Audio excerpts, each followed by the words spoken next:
Bonjour. Alors pour aujourd'hui, nous allons commencer par corriger les 3 exercices de la fiche d'exercice à propos des fonctions affines que vous aviez à préparer pour aujourd'hui. Alors voilà la fiche. Donc premier exercice, reproduire et compléter le tableau avec les fonctions qui conviennent. Donc il fallait dans le tableau repérer quelles étaient les fonctions constantes, quelles étaient les fonctions linéaires, les fonctions autres fonctions affines, c'est-à-dire les fonctions affines qui n'étaient ni linéaires ni constantes, et les fonctions qui n'étaient pas affines. Donc voilà ce que ça donne au niveau du tableau. J'ai fait le détail des calculs en dessous, ce que vous deviez faire aussi. Donc pour f1 de x, il n'y avait rien à faire, c'est une fonction affine avec m égale moins 2 tiers, p égale 6. Pour f2, il fallait simplifier un peu le calcul, on coupait en deux, moins 2 tiers de x plus 6 tiers, ça fait moins 2 tiers de x plus 2. Donc c'est une fonction affine avec m égale moins 2 tiers et p égale 2. Donc pour ces deux fonctions-là, on était sur les autres fonctions affines. f3 de x, on coupait la fraction en deux pour essayer de simplifier un petit peu. Moins 2x sur 3x plus 3 sur 3x. Ici, on pouvait simplifier par x, ça donnait moins 2 tiers. Ici, on pouvait simplifier par 3, ça donnait 1 sur x. Mais ça, ce n'est pas une fonction affine à cause de la division par x ici. Donc, dans les fonctions non affines, à droite ici. F4, j'ai calculé ce qu'il y avait dans la parenthèse ici. 6, c'est 18 tiers, il me reste donc 16 tiers fois x. C'est donc une fonction linéaire avec m égale 16 tiers et p égale 0. Je la retrouve ici.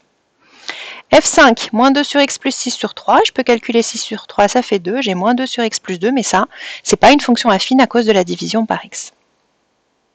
Donc elle est ici. F6, moins 2 plus 6 tiers de x, j'ai calculé moins 2 plus 6 tiers, ça fait 0. Et 0 fois x, ça fait 0. Donc ça, c'est une fonction affine avec m égale 0 et p égale 0, c'est donc une fonction constante. C'est la fonction nulle. Elle est ici. F7, moins 2x plus 6 tiers, ça fait moins 2x plus 2. C'est une fonction affine quelconque avec m égale moins 2 et p égale 2. Elle se retrouve dans cette colonne-là. Et pour terminer, F8, moins 2 tiers plus 6, ça fait 16 tiers. Donc ça fait m égale 0, p égale 16 tiers. C'est une fonction affine particulière, c'est une fonction constante. Elle était dans cette partie-là du tableau.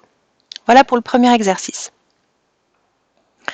Deuxième exercice, toujours pareil, déterminer si les fonctions données sont affines ou non en justifiant. Donc pour chacune des 4 fonctions, il fallait faire le calcul de la simplification de l'expression.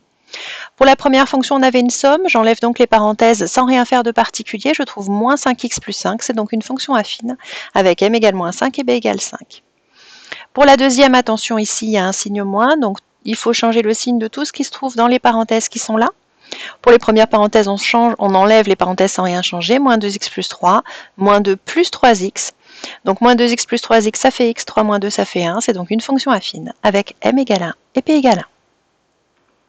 Ici, on avait un produit, donc je fais la double distributivité, moins 2x fois 2, ça fait moins 4x, moins 2x fois moins 3x, ça fait plus 6x au carré, 3 fois 2, 6, 3 fois moins 3x, moins 9x, on simplifie, 6x carré, moins 13x plus 6, c'est bien ça, ce n'est pas une fonction affine à cause du carré, ça c'est ce qu'on appelle une fonction polynôme du second degré, et ça fera l'objet d'une autre séquence de cette année. F4, donc j'ai un produit ici, moins un produit ici, attention au signe, 3x fois moins 2x, ça fait moins 6x carré. 3x fois 3 plus 9x. Moins 2x fois 2 moins 4x. Et attention, moins 2x fois moins 3x, ça fait plus 6x carré. Et c'est là que la magie s'opère. Les 6x carré et moins 6x carré se simplifient. Il ne nous reste que 9x moins 4x, ça fait 5x.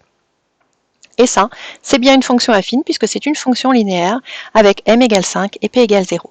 Donc méfions-nous, de prime abord, on pourrait se dire il va y avoir du x carré, ça ne fonctionnera pas, mais parfois, comme c'est le cas ici, les x carrés se simplifient, donc c'est bien une fonction affine. Dernier exercice, c'est ce qu'on appelle un exercice de modélisation. Je vous ai donné 5 situations géométriques. Dans ces 5 situations, je vous demandais d'exprimer la fonction a qui correspond à l'aire de la figure et puis de dire si c'est une fonction affine ou pas. Donc l'aire d'un carré de côté x, c'est x carré, ça c'est pas une fonction affine. L'aire d'un rectangle, c'est côté fois côté, donc ici x fois 5, 5x, c'est bien une fonction affine, puisque c'est une fonction linéaire avec m égale 5 et p égale 0. L'aire d'un cercle, c'est pi fois le rayon au carré, ici le rayon c'est x, donc ça fait pi fois x carré, mais c'est pas une fonction affine. L'aire du triangle rectangle, dans les côtés de l'angle droit, on peut mesurer x et 5. Donc dans le cas particulier d'un triangle rectangle, l'aire c'est côté fois côté divisé par 2 avec les côtés de l'angle droit. Donc ici ça fait x fois 5 sur 2, 2,5x, c'est bien une fonction affine puisque c'est une fonction linéaire. On a m égale 2,5 et p égale 0. Pour la dernière, j'ai fait un petit dessin quand même. Donc on a un triangle rectangle, l'hypoténuse ici qui vaut x et un côté, n'importe lequel, qui vaut 5.